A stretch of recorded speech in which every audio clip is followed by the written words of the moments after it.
नमस्कार दोस्तों, आज से करीब 2 साल पहले 2022 में प्रशांत महासागर में बसा होंगा टोंगा नामक एक देश में दुनिया का यानी इतिहास का सबसे भयंकर ज्वालामुखी फूटता है। ये ज्वालामुखी इतना विशाल था कि आसमान पूरा धुआं धुआं से भर गया था और इसकी आवाज अमेरिका तक भी सुनी गई थी।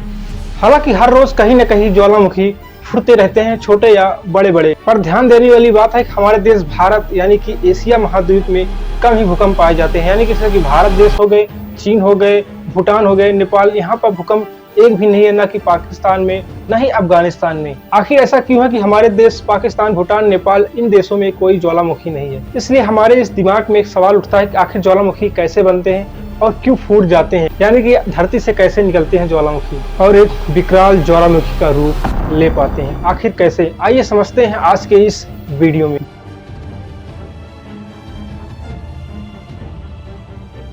दोस्तों, ज्वालामुखी का नाम लेते हैं हमारे दिमाग में एक इमेज आता है इस तरह से, जिसमें एक शंकु बना रहता है और उसके ऊपर कुछ आग के गोले निकलते रहते हैं। हालांकि ज्वालामुखी बनने की एक लंबी प्रक्रिया होती है जिनमें कई स्टेप होते हैं, क्योंकि ज्वालामुखी कोई एक प्रक्रिया का परिणाम थोड़ी ना है। इसके तमाम कारण हैं, जैसे कि भूकंप जब आता है तब ज्वालामुखी फूट जाते हैं धरती से। जब समुद्र में भूकंप आता है तो समुद्री इलाके में ज्वालामुखी फूट जाते हैं, जिसकी वजह से एक सुनामी आती है समुद्र में। एक अलग टॉपिक है, इस पर हम एक नया वीडियो बनाएंगे। और एक बड़ा कारण होता है पृथ्वी के प्लेटों का टकराना, जैसे कि हिंद एशिया प्लेट का अफ्रीकी प्लेट से टकरा जाना तो वहां पर ज्वालामुखी आ जाती है, और पैसिफिक प्लेट का एक दूसरे से टकरा जाना, वहां पर ज्वालामुखी की होने की संभावना बहुत ही ज्यादा हो जाती है। यही ज्वालामुखी जो होंगा टोंगा में हुआ था, पैसिफिक प्लेट पे ही हुआ था, जिसे रिंग ऑफ फायर कहा जाता है। एक रिंग ऑफ फायर जो है पैसिफिक प्लेट के चारों तरफ बना हुआ है। आप इस इमेज में देख सकते हैं, रिंग ऑफ फायर में बहुत सारे ज्वालामुखी जो डॉट डॉट बिंदु दिखाई दे रहे हैं, ये ज्वालामुखी ही हैं। आइए अब समझते हैं ज्वालामुखी कैसे बनती है पृथ्वी पर। दोस्तों, एक खास बात है कि हमारी पृथ्वी का अंदरूनी जो भाग है वो लावा यानी दहकते हुए गोला से बना हुआ है। ऊपरी भाग जो है पृथ्वी पर जिस पर हम रहते हैं, एक चट्टानी रूप है, यानी कि कठोर रूप धारण किया हुआ है। जो दहकता हुआ भाग है उसमें बहुत सारे गैस और टेम्परेचर ज्यादा मात्रा में हो जाते हैं, जिसकी वजह से हाई प्रेशर लगता है इन चट्टानों पे जिस पर हम रहते हैं। जब ये हाई प्रेशर इन कमजोर चट्टानों को तोड़ पाती है, जहाँ से कमजोर चट्टानें मिलती हैं, वहां से दहकता हुआ आग का मैग्मा निकलने लगता है। दोस्तों, जब दहकता हुआ आग जो होता है ये पृथ्वी के अंदर रहता है, इसे मैग्मा कहते हैं।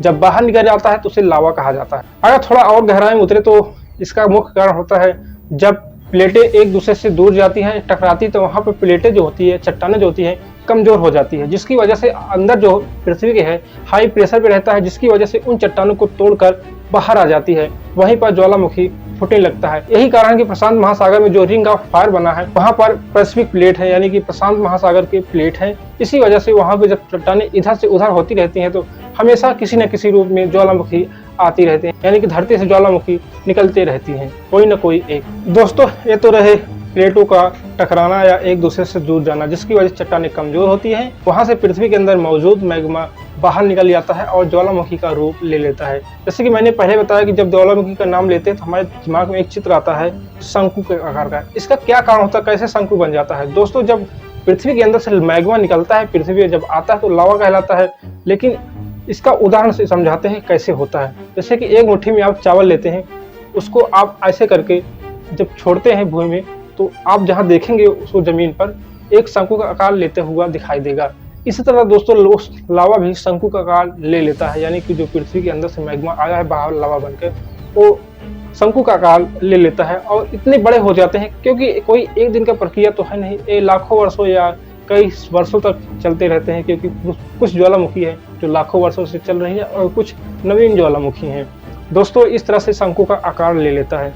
दोस्तों, अब बात करते हैं कुछ अन्य तरीके से ज्वालामुखी कैसे बनते हैं। जैसे कि भूकंप आ जाता है, भूकंप आने से चट्टानें कमजोर हो जाती हैं फिलहाल। जैसे कि समुद्र में जब भूकंप आता है तो वहाँ पर सुनामी आ जाता है, लेकिन अगर ज़्यादा देर भूकंप आ जाए तो वहाँ पर ज्वालामुखी यानी कि पृथ्वी से मैग्मा बाहर आ जाता है और ज्वालामुखी का रूप ले लेता है। दोस्तों, हालांकि ज्वालामुखी समुद्र में बहुत सारी पाई जाती हैं, क्योंकि बहुत सारे ऐसे समुद्र के एरिया जहाँ वहाँ के पानी गर्म रहते हैं, वहाँ पे मछलियाँ ज़्यादा रहती हैं, इसका वजह है कि वहाँ की चट्टानों कमजोर रहती हैं और पृथ्वी का मैग्मा जो है उन चट्टानों को गर्म करके रखती रहती हैं और वहाँ का तापमान यानी पानी का प्रेशर या टेम्परेचर अच्छा सा बना रहता है और मछलियाँ वहाँ पर ज़्यादा पाई जाती हैं। दोस्तों यही सब कारण है भूकंप आने के। हालांकि एक फिलहाल छोटी सी हमारी ये बात है। ज्वालामुखी दो तरह से होते हैं, जैसे कि एक्टिव यानी कि जिसमें से हमेशा लावा निकलता रहता है या मैग्मा निकलता रहता है, और दूसरा है पैसिव यानी कि जो बंद हो चुका है, जिसमें लावा निकलने की संभावना बिल्कुल ना के बराबर होती है। हालांकि कभी कभी निकल भी सकता है। ऐसे ज्वालामुखी को तीसरे कैटेगरी में रखा गया है।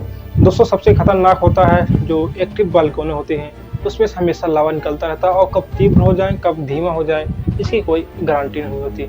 जैसे कि कोटोपैक्सी ज्वालामुखी है जो कि हमेशा उसमें ज्वालामुखी से लावा निकलते रहते हैं, और सुप्त ज्वालामुखी है जैसे कि सुप्त ज्वालामुखी यानी कि पैसिव ज्वालामुखी, जैसे कि भारत का एक ज्वालामुखी है जो कि अंडमान निकोबार द्वीप पे है, वहाँ पर उसका नाम है नारकोंडम, जो कि एक सुप्त यानी कि वो फिलहाल अभी बंद है। और एक ज्वालामुखी है भारत में जो कि एक्टिव है यानी कि उसमें से लावा निकलते रहते हैं अक्सर, उसका नाम है बैरन द्वीप, जो कि ये भी अंडमान निकोबार द्वीप में कम से कम पूर्वी इलाकों में 50 से 60 किलोमीटर पूर्व की तरफ स्थित है। दोस्तों ये रही हमारी वीडियो। अगर आपको वीडियो अच्छी लगे तो वीडियो को लाइक करें और चैनल को सब्सक्राइब करना न भूलें।